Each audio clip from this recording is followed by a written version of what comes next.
आइए राइबोसोम के प्रकार को समझते हैं, यानी कि उसको कैसे देखा जाता है। तो राइबोसोम जो होता है ना भैया, उसमें उसको देखने के लिए वो तो हमको पता है कि बहुत छोटा होता है राइबोसोम। और जब बहुत छोटा होता है तो उसको छोटका को निकालेंगे कैसे? तो वो पूरा जो वैसा घोल होता है ना, सबको निकाल लेते हैं। समझा? क्या समझाने का कोशिश कर रहे हैं? मान लो ये कोशिका है और ये कोशिका है, इसमें केंद्रक है, इसमें मान लो ये राइबोसोम है। यदि राइबोसोम को निकालेंगे तो खाली तो छुच्छे एकरा नहीं निकालेंगे ना, यानी कि जब ये निकालेंगे तो एक आसपास जितना घोल होगा वो निकल जाएगा। तो ये पूरा को मान लीजिए चम्मच से निकाल लिए, इसको चम्मच से निकाल लिए काट के, इतनों को निकाल के बाहर किए। घोल है, कौन सी है? एक प्रकार का घोल है। अब इस घोल को हम लोग देखना पड़ेगा, जांचना पड़ेगा ना। इसी प्रकार से तो इस घोल को जांचने के लिए एक यंत्र बनाया गया है। क्या बनाया गया है? यंत्र बनाया गया है। इसी यंत्र का नाम है अल्ट्रासेंट्रीफ्यूज। क्या नाम है भैया? अल्ट्रासेंट्रीफ्यूज। तो इसके अध्ययन करने के लिए तो यहाँ पे क्या लिखा गया है कि भैया राइबोसोम का अध्ययन करने के लिए अल्ट्रासेंट्रीफ्यूज नामक यंत्र का निर्माण किया गया है। बात समझ में आया? तो ये क्या है? जो इसका घोल होता है, इसी के राइबोसोम के घोल को जांचने के लिए, देखने के लिए एक यंत्र बनाया गया है जिसका नाम है अल्ट्रा, मतलब कि छोटा सा एक मशीन होगा जिसमें कि डाल करके राइबोसोम को घुमा करके पता किया जाता होगा। उसी का नाम पड़ गया क्या? अल्ट्रासेंट्रीफ्यूज यंत्र। बात समझ में आया? ठीक। तो इस राइबोसोम, इसमें क्या किया जाता है भैया? राइबोसोम के घोल को डाला जाता है, राइबोसोम के घोल को डाला जाता है किस में? अल्ट्रासेंट्रीफ्यूज में।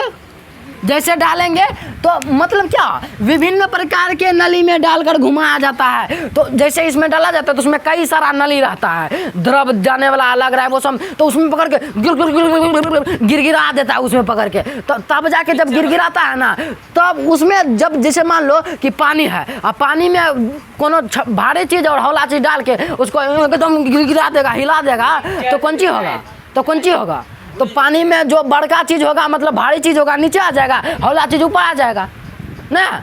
तो उसी प्रकार से होता है यो, उसी प्रकार से यो घोल होता है, उसी प्रकार से यो अल्ट्रासेंट्रीफ्यूज यंत्र होता है। तो इसी प्रकार उसमें राइबोसोम डाला जाता है, घुमाया जाता है, तब जाके क्या होता है भैया? विभिन्न प्रकार के, विभिन्न आकार के राइबोसोम होता है उसमें, छोटा बड़ा। जो छोटा होता है, जो भारी होता है, नीचे चल जाता है, और जो हौला होता है, हल्का होता है, ऊपर आ जाता है।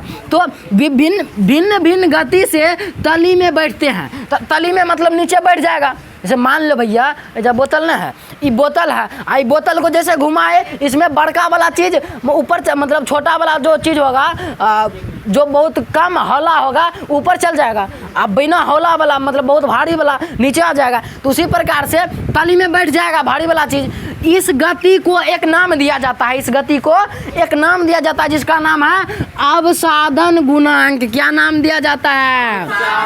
अब अवसादन गुणांक है क्या? तो जब अल्ट्रासेंट्रीफ्यूज नामक यंत्र में हम लोग राइबोसोम का घोल डालते हैं और जब उसको विभिन्न प्रकार से घुमाते हैं, तब जाके हमको जो चीज़ें नीचे मिलती है, तली में जो बैठा होता है, जो ऊपर बैठा होता है, उसी प्रक्रिया को हम लोग बोलते हैं अवसादन गुणांक। क्या बोलते हैं?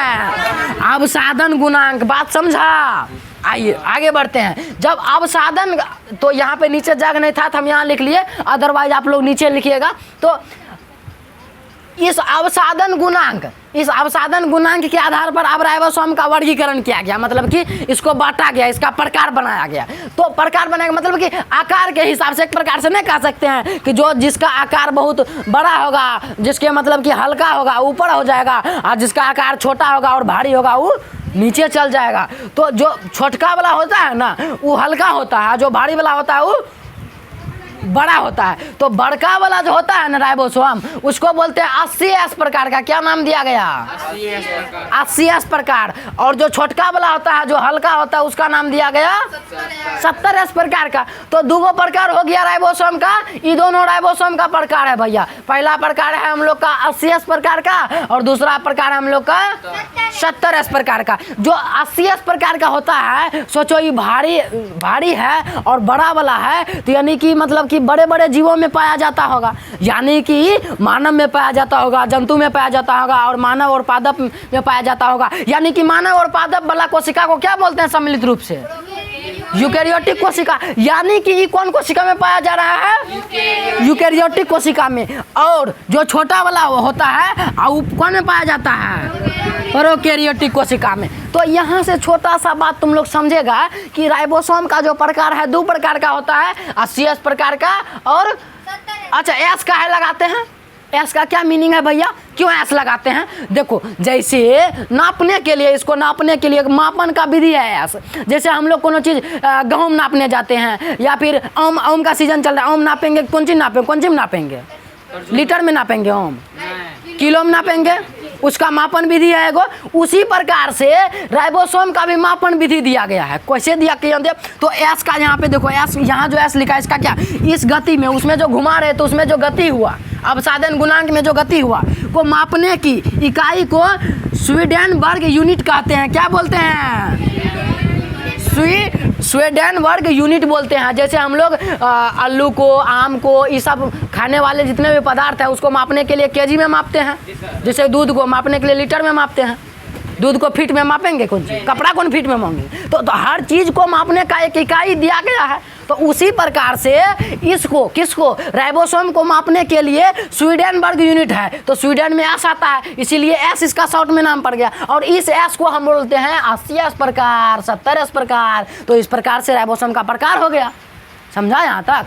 तो यही है हम लोग का राइबोसोम का प्रकार। देखो शुरू से नहीं समझा है कि राइबोसोम का आखिर कैसे पहचाना गया। तो कोशिका में निकाला गया, थोड़ा सा राइबोसोम निकाला कोशिका से, उसके बाद अल्ट्रा सेंट्रीफ्यूज नामक यंत्र बनाया गया, उसमें डाला गया, उसमें जब घुमाया गया तब जाके पता चला कि अवसादन विधि हुआ। अवसादन विधि के द्वारा, अवसादन गुणांक के द्वारा इसको प्रकार में, आकार के हिसाब से बांटा गया और 2 प्रकार में कहा गया, 80S प्रकार और 70S प्रकार। जो पहले के वैज्ञानिक नाम रख दिया 80S प्रकार, 70S प्रकार, वही आज तक हम लोग पढ़ते आ रहे हैं। तो जो 80S प्रकार का होगा वो यूकैरियोटिक वाला कोशिका में होगा, और जो 70S प्रकार का होगा वो मतलब कि सूक्ष्म जीव, छोटे छोटे जीव में जो रहेगा, मतलब कि प्रोकैरियोटिक कोशिका में रहेगा। तो इस प्रकार से हम लोग जाने कि भैया राइबोसोम क्या है, राइबोसोम के प्रकार क्या है, कैसे कैसे होता है, कैसे इसको नापा जाता है, कहाँ होता है। यहाँ तक समझ में आया? छापो इसको।